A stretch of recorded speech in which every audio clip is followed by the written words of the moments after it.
بسم الله الرحمن الرحيم. الحمد لله رب العالمين والصلاة والسلام على نبينا محمد وعلى آله وأصحابه وسلم تسليما مزيدا ثم أما بعد. إخوة الكرام، السلام عليكم ورحمة الله وبركاته. إخوان، أن حب الدنيا وكراهية الموت هو الوهم الذي يقذفه الله سبحانه وتعالى في قلوب الناس، يعني في زمن الضعف والاستكانة وعدم التمكين، يعني فتسلطوا عليه الأمم. Et vous savez, mes chers frères et sœurs, un des principes, parmi les grands principes qu'il est important que le croyant se rappelle, c'est le fait que tout ce qui est lié à ton attachement mondain, c'est-à-dire à l'amour mondain, et au fait que cet amour mondain, sans que tu le veuilles volontairement, il te pousse à essayer d'éviter au maximum ce qui est naturel, mais de ne pas penser à la mort, de t'éloigner de tout ce qui peut te rappeler la mort et des choses comme cela. Même si, à la base, on ne demande pas à ce que le croyant vive avec une pensée noirâtre, où il ne fait que penser à cela, même si en cela, il y a un rappel. Pourquoi? Pour les bonnes œuvres. Le rappel de mort, le rappel de la mort, il est là pourquoi? Pour que toi, tu sois motivé à faire des bonnes œuvres, que tu profites de ton temps, que tu ne gâches pas ton temps, que tu mettes les moyens nécessaires pour l'au-delà. Tu vois? Et donc, on te dit que cela, le fait de l'amour mondain, et du fait qu'à un moment, tu n'as plus envie de penser à tout ce qui peut s'opposer à cet amour de ce bas monde, cela, c'est une des choses qui vient détériorer le cœur de la personne. À cause de cela, ton cœur, il subit des conséquences graves en termes de motivation. Puisqu'en fait, à chaque fois, tu aimes ce bas monde, tu aimes ses plaisirs, ses jouissances temporaires, tu aimes profiter de cette apparence éphémère, tout cela, ça te fait du bien. Tu aimes ce bas monde, ce qui est naturel. Mais ça te pousse aussi à la négligence par rapport à l'au-delà. Et c'est comme ça qu'on te dit quoi? وهذا يدل على أن تعلق بالدنيا ومحبتها من أعظم آفة القلوب وأمراضها. Sans que tu le saches, l'amour de ce bas monde, l'amour de tout ce qui peut t'attirer dans ce bas monde, tout ce qui fait plaisir, des jouissances temporaires qui viennent alimenter ton cœur, qui viennent, exciter ton cœur, tout cela, en réalité, sans que tu le saches, c'est ce qui vient te causer du tort dans ta foi et dans ton cœur. Et c'est ce qui vient, y installer des maladies. Quelle maladie? Ce n'est pas la maladie cardiaque, c'est la maladie, de l'amour mondain, des richesses mondaines, de l'attirance mondaine, tout cela qui va t'éloigner au fur et à mesure, du rappel de l'au-delà. وحب الدنيا عباد الله يعني مرض عذال مستحكم فعن أبي هريرة رضي الله عنه. Un des compagnons, qu'est-ce qu'il rappelait par rapport à cet amour mondain? Au fait que cet amour mondain, de toute façon, il est installé en toi. Allah Jalla fi'ala a fait que حب الدنيا, c'est installé en toi. Mais qu'est-ce qu'il nous est dit dans un hadith? Il dit le compagnon, قال سمعت رسول الله صلى الله عليه وسلم يقول لا يزال قلب الكبير شابا في اثنين. Il y a une chose qui ne quittera jamais le cœur de la personne âgée. C'est-à-dire, il y a deux amours qui ne quitteront jamais le cœur même de la personne qui est âgée. La personne qui prend de l'âge, la personne qui dépasse les 50 ans, 60 ans et encore. Cet amour perdurera, tout cela. Deux types d'amour. Lequel? Il te dit, يعني في حب الدنيا وطول الأمل. Le fait d'aimer ce bas monde et le fait d'espérer une longue vie. Et c'est vrai cela. Quand tu réfléchis, rares sont ceux qui, par exemple, lorsque vraiment ils atteignent un certain âge, ils commencent vraiment à se détacher de ce bas monde et à penser à l'au-delà et à se préparer à l'au-delà, et à agir en conséquence pour l'au-delà. Ce n'est pas des gens que tu vois tout le temps, que tu rencontres comme cela qui te rappellent cela. Au point même que des fois tu as des gens, beaucoup de gens que tu vois qui sont âgés, ils ont des projets, tu as l'impression qu'il voit encore 30 ans, 40 ans devant lui. Alors que peut-être il est déjà très âgé, peut-être que même il est malade, mais il se voit déjà dans une longue vie. Il se voit investir dans une longue vie. Cet amour du bas monde et de l'espérance de la longue vie, c'est quelque chose qui restera tout le temps dans le cœur de la personne. Et c'est comme cela que même, vous savez, Ali, min al-khulafa, al-rashidin, parmi les califes, il a guidé Ali, qu'est-ce qu'il disait? quelque chose qui te ferme la porte aussi à la vérité. Tu oublies un peu l'au-delà à cause du fait d'aimer ce bas monde et surtout, amal, cela te fait oublier l'au-delà parce que quand tu commences à avoir une longue vie, ou que tu sais que tu es en forme, que tu as du temps devant toi, que tu as l'argent, souvent, eh bien, tu veux investir plus pour ce bas monde que pour de l'au-delà. Est-ce que tu as beaucoup de gens que tu connais, ou même un petit peu de gens comme ça que tu connais, qui ont par exemple des richesses ou autres, et qui se disent, moi ce que j'ai, je vais le dépenser là pour Allah Azza wa Jal. Ce que j'ai là, je vais le donner. Ma richesse, je ne veux pas la garder. J'en ai pas besoin. Aujourd'hui, ça y est, j'ai fait ma vie. Non, c'est des gens qui vont garder pour eux le patrimoine, ce qui est normal. Patrimoine, les enfants, les choses comme ça et tout, tu vois. Mais cet attachement, en fait, au bien mondain et à la richesse, quelque chose qui perdurera. Donc, l'être humain, il ne se rend pas compte que cela, ce naturel, dans ton cœur, fait qalbek, eh bien, c'est quelque chose qui te fait régresser dans le rapprochement vers Allah subhanahu wa ta'ala. Et c'est pour cela qu'on te dit quoi? وَهَذَا هُوَ الَّذِي ذَكَرَهُ النَّبِي عَلَيْهِ الصَّلَاةُ وَالسَّلَامُ في حديث أترجمه حب الدنيا وكراهية الموت. Comme dans une autre version, le prophète te disait que c'était quoi? C'était le fait que dans le cœur de la personne, il y aura toujours le fait qu'il aime ce bas monde et qu'il déteste la mort. Ce qui est normal, ce n'est pas le problème. Personne n'aime rencontrer la mort. Personne souhaite la mort comme cela, tu vois. وَقَدْ دَمَ اللَّهُ سُبْحَانَهُ وَتَعَالَى مَنْ يُحِبُّ الدُّنْيَا وَيُؤْثِرُهَا عَلَى الْآخِرَةِ. Mais quand on réfléchit au Coran, alors il faut s'arrêter au Coran et t'arrêter sur les sujets coraniques.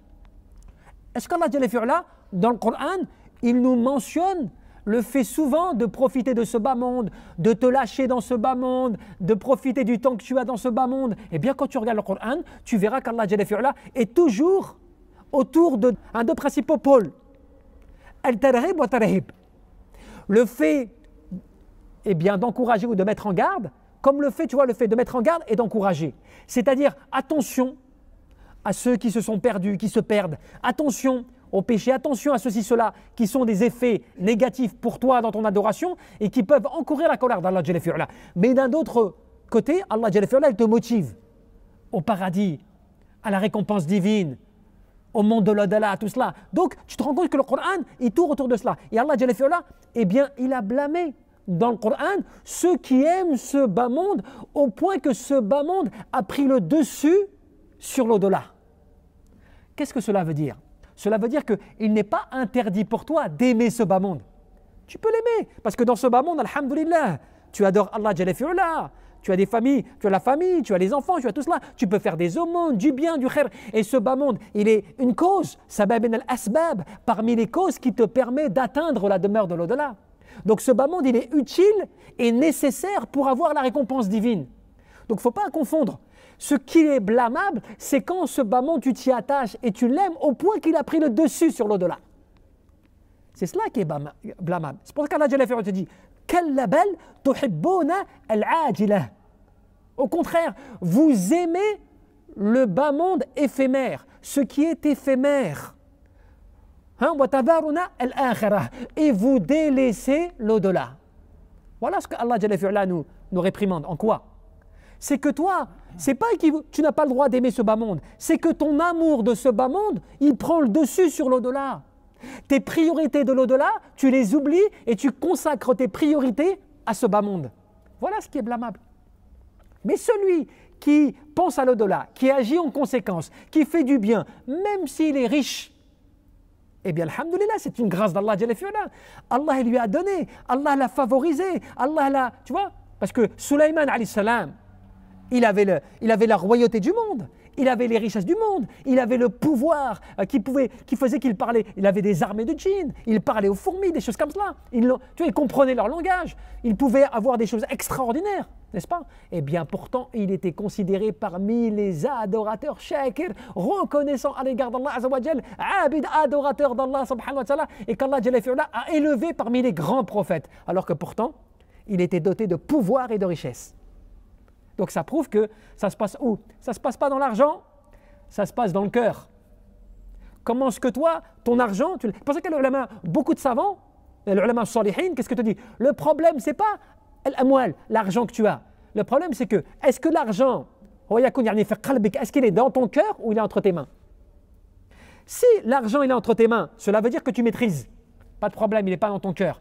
Mais si ad-dunya wal amwal et l'argent, il est dans ton cœur, c'est là que tu ne vas pas le maîtriser et il va t'emmener dans tout et n'importe quoi.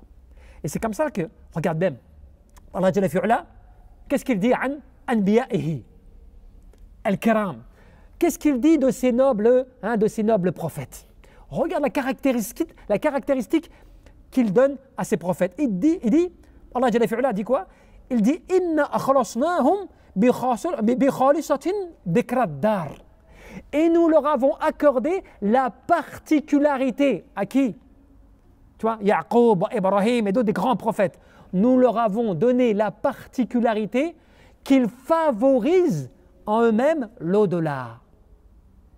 Donc cela veut dire que les prophètes, la caractéristique qu'ils avaient, eh bien c'est que de tout ce qu'ils obtenaient, de tout ce qu'ils avaient, de tout ce qu'ils vivaient, leur priorité était l'au-delà, pas ce bas monde. Et c'est comme cela que, qu'est-ce qu'on te dit? Alors, ulama tafsir, ils te disent, Naza Allah subhanahu wa ta'ala, min qulubihim hubb ad-dunya wa dhikraha wa akhrasahum bi hubb al-akhirah wa dhikraha. Qu'est-ce que Allah Jalla fi'ala a fait de ses prophètes? Il a retiré de leur cœur l'amour de ce bas monde pour leur donner l'amour de l'au-delà. C'est ça la différence. C'est qu'Allah Jalla fi'ala a éduqué ses prophètes. Et quand tu vois que cette éducation, elle est comme cela, qu'est-ce que cela veut dire? Qu'il y a une noblesse dans le fait que toi, tu sois dans le bas monde, tu sois dans cette dunya, tu sois dans tout cela, mais que tu n'oublies pas l'au-delà. Qu'est-ce que cela veut dire? Par exemple, tu as les moyens. Tu vois des gens, par exemple, regarde dunya, ce que ça peut... Tu as des gens, des fois, par exemple, ils ont l'argent. Ils ont les moyens de faire quelque chose. Qu'est-ce qu'ils vont faire?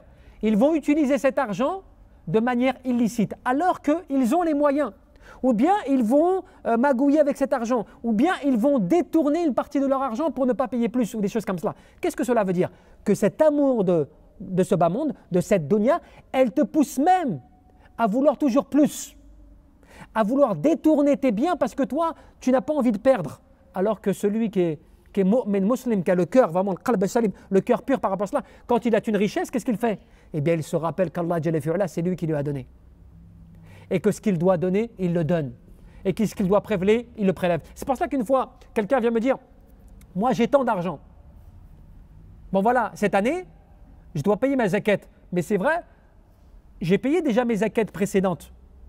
Est-ce que je dois encore payer pour les années précédentes? Puisque j'ai déjà payé les années précédentes. Ou est-ce que je paye juste l'année passée? C'est une question, c'est légitime, il a le droit de se poser la question. Mais le raisonnement fait quoi? Mais la bonne question c'est quoi? C'est que les zakat, c'est quoi? Zakat al-mal, c'est quoi? C'est de la richesse. C'est que tu es riche d'une certaine somme qui a atteint un nisab kadalik, et normalement, tu dois sortir de ta richesse une partie pour les pauvres. Donc, ce n'est pas une question d'année, c'est que tant que tu es riche sur ta somme, tu sors. Et si tu es plus au-dessus de ton nisab, eh ben, tu ne sortiras plus. Mais tant que, quelles que soient les années, tu as cette richesse, tu accumules tes années chaque année, tu accumules les sommes que tu as qui n'ont pas bougé et dont tu vas sortir à zakat.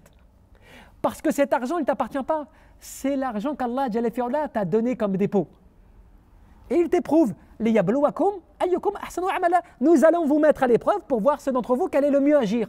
Et donc le cœur, qu'est-ce qu'il te fait dire? Oui, mais moi, tu vois, si je pouvais moins sortir, ou si je pouvais, est-ce que je suis obligé de sortir beaucoup, des choses comme ça, tu vois? Ton cœur, il te met toujours en doute de vouloir faire le bien, parce qu'il est alimenté aussi par ton qarin, tu vois. Shaitan qui est là pour essayer de te faire croire aussi, tu vois, c'est pas bien, tu vas perdre de l'argent, comment tu vas faire, des choses comme cela, tu vois. Et donc, pour terminer, ibadallah, c'est pour cela que un des qu'est-ce qu'il te disait? Hubb ad-dunya ra'su kulli khati'ah.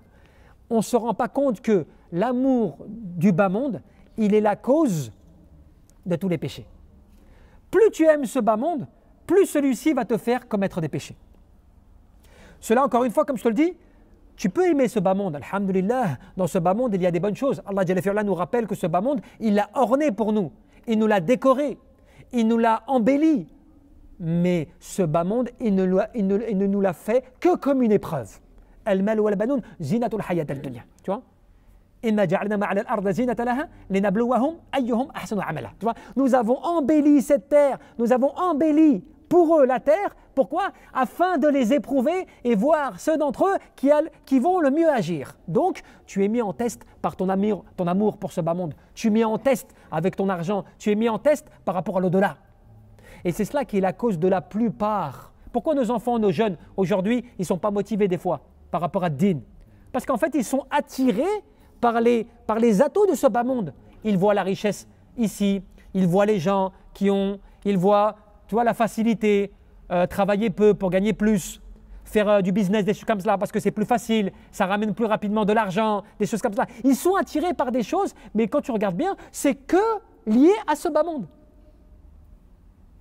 Ils n'ont pas cette motivation de se dire « Non, moi, mais c'est normal, ils sont jeunes, je suis d'accord avec toi. » Mais la jeunesse, elle a une limite. Quand on dit jeune, cela veut dire quoi? Quelqu'un qui a 18 ans, 19 ans, 20 ans, il est jeune. Mais il est jeune pour être responsable dans sa tombe devant Allah Jalla fi'ula. Même celui qui a 15 ans, 16 ans, il est responsable devant Allah Jalla fi'ula de ses actes.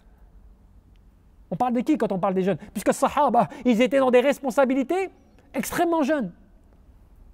15 ans, 16 ans, 17 ans, ils avaient des... Subhanallah. Donc ils étaient jeunes. Omar, avec tous les récits qu'on connaît de lui dans les débuts de l'islam, quand il a embrassé l'islam, qu'il était prêt à tout pour l'islam, subhanallah, il avait quel âge? 28 ans. La jeunesse, c'est de la jeunesse. Donc c'est pour dire quoi? C'est pour dire que al-muslim, eh bien, s'il ne fait pas un travail sur lui, tous les jours, c'est pas de temps en temps, hein, tous les jours par rapport à son cœur, l'amour de ce bas monde, par rapport à l'au-delà, le rappel de l'au-delà, des choses comme cela, eh bien, il ne se rend pas compte, même s'il fait du bien, même, alhamdoulilah, il fait ses salawat, il jeûne, il donne zakat, il fait sadaqat, tout cela, alhamdoulilah, c'est très bien. Mais cela ne va pas l'aider par rapport au péché, par rapport aux négligences, par rapport au rafla, l'insouciance. Tout cela, qu'Allah Jalla fi'ala, il te met en garde. La tulhikum amwalukum wa la awladukum an dhikrillah. Wa man yaf'ala dhalika fa ulaika humul khasirun. Tu vois? Attention, que vos biens et vos enfants ne vous détournent pas du rappel d'Allah. Donc cela veut dire, en d'autres termes, que ta richesse et ce qu'on t'a accordé en termes de biens et de famille, tout cela et tout, que ça ne te fasse pas oublier tes obligations vis-à-vis d'Allah. Que cela ne te fasse pas perdre de vue l'au-delà par rapport à, tu vois, par rapport à toute cette richesse. Plein de choses comme cela. C'est pas simplement ton argent comme ça. Non, c'est tout ce qu'on t'a accordé. Tes priorités, tu les as faites pour qui? Pour Allah Jalla fi'ula ou pour ce bas monde? Et ainsi de suite. Allahu a'lam. Tabaraka wa ta'ala. أن يرزقنا الإخلاص في القول والعمل والنية اللهم ربنا